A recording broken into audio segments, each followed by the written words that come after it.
As we near the end of 2025, Ukraine's strategy against Russia has become crystal clear. Gone are the days when Ukraine solely tried to absorb Russia's attacks while hoping to hold out long enough for the Russian military to run out of people or money. Ukraine is now accelerating the process. Deep strikes into Russian territory are wreaking havoc on the Russian war machine, and Ukraine just pulled off a big one. It did it with missiles from the UK. Russian defenses have failed again as Ukraine has unleashed Storm Shadow, a key Russian military asset. Putin's war arsenal burns, and Bryansk has been put on notice. On October 22nd, Newsweek reported that a Ukrainian missile and aircraft strike conducted the previous day had devastated the Bryansk Chemical Plant, which the outlet says is critical to Russia's war effort. The strike comes just a couple of days after Ukraine failed to secure Tomahawk missiles from the US, and just hours after news broke that US President Donald Trump's Hungary summit with Vladimir Putin had been called off. Ukraine unleashed Storm Shadow missiles to conduct the strike, the outlet reports. Those missiles managed to penetrate what few air defenses Russia had in place to defend its chemical plant, allowing them to score direct hits. At the time of the creating of this video, Ukraine says that it's assessing the full impact of the strike and the damage that it caused. However, we already have comments from several key figures in Ukraine, including the country's general staff. Taking to Telegram, Ukraine's general staff confirmed the strike and that Ukraine was responsible for it. On October 21, 2025, the Air Force of the Armed Forces of Ukraine, in coordination with the Land Forces, the Navy, and other units of the Defense Forces of Ukraine, struck the Bryansk Chemical Plant, the general staff reported. That alone is enough to tell us that this was a highly coordinated strike. Ukraine wanted to hit Russia hard, and it involved so many branches of its armed forces to ensure that its storm shadows found their mark. The General Staff's statement continues with confirmation of the weapons used. A massive combined missile and airstrike was carried out, including the use of air-launched Storm Shadow missiles, which successfully penetrated the Russian air defense system. The goal, the General Staff claimed, was to weaken the Russian offensive by taking out yet another critical military facility. And the Bryansk Chemical Plant is certainly critical. In its October 21st report on Ukraine's Bryansk strike, the Kyiv Independent notes that the region's chemical plant is responsible for manufacturing several products that Russia needs for its war effort. These products include the basics, such as gunpowder and explosives that Russia's soldiers use on the ground. However, the plant also makes rocket fuel components, which is where the big win for Ukraine comes into play. These fuel components are used in the missiles that Russia launches against Ukraine, suggesting that Ukraine has just taken out a solid bite of Russia's ability to build more of those missiles. The timing couldn't be better. Russia has been ramping up both its missile strikes and missile production in recent months. One example is the heightened production of the Grom-1 hybrid bomb missiles, which the New Voice of Ukraine says combine Russia's aerial bombs with its Kh-38 missiles. With a range of roughly 6 to 125 miles, these munitions could cause a lot of damage to Ukraine if they're allowed to enter the mass production Russia has in store for them. The more rocket fuel Ukraine can deprive Russia of, the less intense its future rocket and missile-based attacks will be. That simple fact made the Bryansk chemical plant a target. And if you needed any more evidence of the plant's importance, Ukraine's Western allies are picking up on the need to disrupt the facility's operations.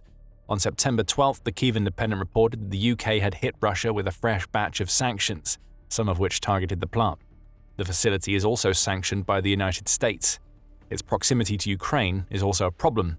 Euromaidan Press reports that the Bryansk chemical plant is just 77.6 miles away from Ukraine's northern border. A plant this close to Ukraine can get supplies to Russia's soldiers faster. That is, unless the plant is taken up on mission. Ukraine's general staff isn't the only voice to have commented on the importance of this plant and the reasons why Ukraine has attacked it. The commander of Ukraine's unmanned systems forces, Robert Brovdy, also took to Telegram to provide more details about the strike. Claiming that the plant had been destroyed, which doesn't appear to be the official claim from Ukraine yet, Brovdy said, "This is a powerful blow to the Worm's combat capability on the battlefield, here and now. This is perhaps the largest frontline industrial and production and rebase of heavy weapons that the Worm army uses today on the battlefield." Brovdy goes on to point out that the plant is vital to the restoration of all Russia's multiple launch rocket systems, including the Tornado and Grad, and that it's needed to produce Russia's Zemlya-Delaya, a remote mine-laying multiple launch system. Brovdy signed off with a warning. "We are fighting, step by step, day by day. The birds of the unmanned systems forces are increasing their speed." These comments suggest that Ukraine's drones may have also played a part in the Bryansk chemical plant strike, though that hasn't been confirmed. If they did play a role, Ukraine likely used its drones as decoys for Russia's air defenses, creating safe aerial corridors for its Storm Shadow missiles to make their approaches to the plant. That's speculation, but it also seems like the most logical option, given that Brovdy seems to be suggesting that Ukraine used its unmanned systems in the strike. Alternatively, Brovdy may have been subtly referring to Ukraine's strikes elsewhere in Russia that have yet to be confirmed. In its report on the Bryansk Chemical Plant attack, Euromaidan Press notes that several Russian regions experienced power outages on the same day as the plant strike. Krybchevsk, which is a town that lies just north of Bryansk, was one of those regions. Photos and videos of what appears to be a burning power substation are doing the rounds, suggesting that Ukraine managed to hit more than just a chemical plant on the evening of October 21st. Euromaidan Press adds that a fire also broke out in the Russian city of Smolensk. Located about 167 miles from the Ukraine border, which would put it in the range of Storm Shadow and plenty of Ukraine's various drones, the city experienced a fire at its thermal power plant following a drone alert. It looks like Ukraine was very busy on October 21st. The strike on the Bryansk chemical plant may have been the big knockout blow of the night, but Ukraine delivered a few nasty jabs to the face of Russia's energy infrastructure as well. At least that's what we're assuming. Ukraine hasn't officially confirmed these two strikes per Euromaidan Press. However, Russia also hasn't said anything about them, which is usually a sign that the country is trying to come up with a cover story or that it's burying its head in the sand and hoping that as few of its people as possible notice the flames. Let's come back to the Bryansk plant for a moment. We mentioned earlier how important this plant is believed to be to the Russian war effort. That may leave you wondering why it's taken Ukraine nearly 4 years into the war to strike the facility. It hasn't. This most recent strike on the plant is just the latest, as Ukraine has hit it at least once before. On January 13th, the Kyiv Independent reported that Russian media outlets were claiming that an aerial assault by Ukraine had damaged the Bryansk chemical plant. The Astra Telegram channel later confirmed these reports and also speculated that Ukraine has used US-made ATACMS missiles. This would have made sense, as Ukraine had received permission to use those missiles on Russian territory just a couple of months before. Russia, of course, tried to claim that its air defense units were repelling an attack on the plant. They may have been trying, they weren't succeeding. It seems they failed again on October 21st. ATACMS may not have been able to do the job of taking out the Bryansk chemical plant at the beginning of 2025, but as the year nears its end, Storm Shadow may have just taken the plant out once and for all. So it's clear that Ukraine wants to hit the Bryansk chemical plant because of the impact losing that plant will have on Russia in its attritional war. However, there are other factors at play here, including Ukraine wanting to send several messages to Russia. The first of these messages is related to the Tomahawks that we mentioned earlier in the video. For several weeks leading up to the Bryansk strike, news had been making the rounds that the US was considering providing Tomahawk cruise missiles to Ukraine. That would have been massive. As recently as October 13th, Trump was suggesting that the US may send some of those missiles. With Tomahawks, Ukraine would have gained a missile with a 1,500-mile range, allowing it to strike deep into the heart of Russia. Moscow would have become a target, and the oil refineries Ukraine has been hitting with its drones for the past few months might have ended up getting destroyed rather than damaged. Unfortunately for Ukraine, the Tomahawks aren't coming. It appears that the US may have been using the threat of those powerful missiles to try to convince Putin to come to the negotiating table. On October 17th, just a few days after Trump's suggestion that Tomahawks could come to Ukraine, the BBC reported that Trump had nixed the idea during a meeting with Ukrainian President Volodymyr Zelensky at the White House. Ukraine's president came away empty-handed and explained that Trump decided against Tomahawks because the United States does not want an escalation. What the US wanted was for Putin to talk to Trump. That seemed to be the plan in the wake of Trump's meeting with Zelensky. The US president planned to meet with Putin in Hungary, as we mentioned earlier. That summit has been called off, with Trump noting that he didn't want to commit any time to what he believed would be a wasted meeting. That might actually provide some Tomahawk hope for Ukraine. If the threat of these missiles wasn't enough to bring Putin to the table, perhaps actually sending them will be. Regardless, Russia now knows that Ukraine can't rely on the US to provide Tomahawks. The strike on the Bryansk chemical plant was Ukraine's way of letting Putin know that Ukraine can still do plenty of damage without America's cruise missiles. Storm Shadow may not have the range of a Tomahawk, as it can only travel about 180 miles. However, Ukraine wants Russia to know that there are still plenty of key Russian facilities that fall within that range. The Bryansk chemical plant is one of them. Now that plant may have been taken out of the Ukraine war equation. If Ukraine's first message was that it doesn't need Tomahawk missiles to do some serious damage, its second message was all about revenge. Russia continues to hit Ukraine hard, and Zelensky wants Putin to know that Ukraine can repay the favor. The most recent of Russia's strikes comes in the wake of the cancellation of Putin's meeting with Trump and the Bryansk chemical plant attack. Putin has proven once again that peace is the furthest thing from his mind with this strike. On October 22nd, Newsweek reported that Russia had launched a massive aerial strike against Ukraine just hours after news broke of that meeting's cancellation. The strike took its toll. At least 7 people have been killed in an attack that Zelensky claims targeted ordinary cities rather than legitimate military targets. Newsweek notes that 2 children were among the 6 people killed in the Kyiv region, and that rescuers are still searching for survivors in the rubble. That means the death toll might climb higher as more news breaks. A further 19 people have been injured in the city of Kyiv alone, with 9 of those people requiring hospital treatment. In Kharkiv, Russia targeted a kindergarten, Newsweek adds. A utility worker was killed in this attack, 7 other people were injured. This is the difference between Russian and Ukrainian long-range strikes. Russia, though it was reportedly targeting Ukraine's energy infrastructure on October 22nd, doesn't really care where its missiles and drones land. If they kill civilians, then that's fine. That's all the more terror to inflict on the Ukrainian public. For Ukraine, the priority is precise strikes against facilities that support Russia's war effort, such as the Bryansk Chemical Plant. These types of Russian strikes have been a feature of Putin's strategy since the war began.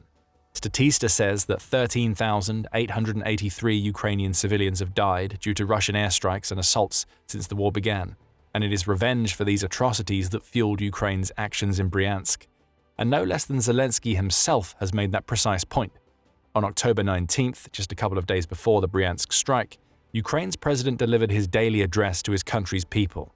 During that speech, Zelensky said that he had been speaking with the Ukrainian military's commander-in-chief, Oleksandr Syrskyi, about Ukraine's long-range capabilities.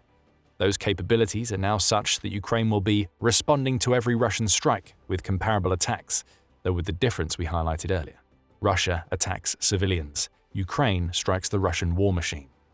The Bryansk Chemical Plant is just the latest example, and Ukraine wants Putin to know that nothing that Russia does will go unpunished. With those 2 messages delivered, Ukraine can now focus on continuing the long-range strategy that has proven so effective during the last year or so of the war. If October 21st proved anything, it's that Storm Shadow is still a very effective weapon for Ukraine, assuming the country can find the right targets. These missiles, which Ukraine has had for several years but only started using inside Russia in November 2024, pack a stronger punch than most of the drones that Ukraine uses for its long-range strikes. Developed in partnership between the UK and France, the latter of which calls them Scalp missiles, the Storm Shadow can travel for about 155 miles and is launchable from an aircraft. That explains the reports that the strike on the Bryansk Chemical Plant was conducted using missiles and aircraft. Ukraine has to get its fighter jet within range, though the Storm Shadow's range at least ensured that it could do that from within its own territory. Once released, a Storm Shadow missile can travel at close to the speed of sound, the BBC reports. Most importantly, the missile hugs the terrain as it flies, with this low altitude making it difficult for air defense systems to track its movements. As it approaches its target, Storm Shadow drops down and detonates a broach penetrator with a follow-through high-explosive warhead. It also has penetrative qualities, with the BBC noting that the missile is considered ideal for pushing through hardened bunkers and taking out ammunition stores. It's unlikely that the Bryansk Chemical Plant has any notable armor. That means that it would have been easy pickings for Storm Shadow. The 2 downsides to this missile are its relatively small range, at least compared to Ukraine's long-range drones, and its $1 million price tag. Ukraine has to be choosy when it comes to unleashing Storm Shadow. October 21st shows us what happens when Ukraine picks the right target and conducts a coordinated strike designed to ensure its Storm Shadow missiles get to where they're supposed to go. It's also likely that Ukraine was aided in this strike by Russia. How? Well, nearly 4 years of war with Ukraine has cost Russia 1,229 units of anti-aircraft warfare equipment, Ukraine's Ministry of Finance reports. With air defenses stretched thin, Russia is having to prioritize the protection of some assets over others. It seems that whatever Russia installed at the Bryansk Chemical Plant wasn't up to the task of taking out Storm Shadow missiles. Ukraine took full advantage. However, Ukraine wants to do more. Euromaidan press reports that the country is trying to ramp up its deep strike campaign to levels that Russia hasn't seen at any point during the war. To do that, Ukraine needs missiles.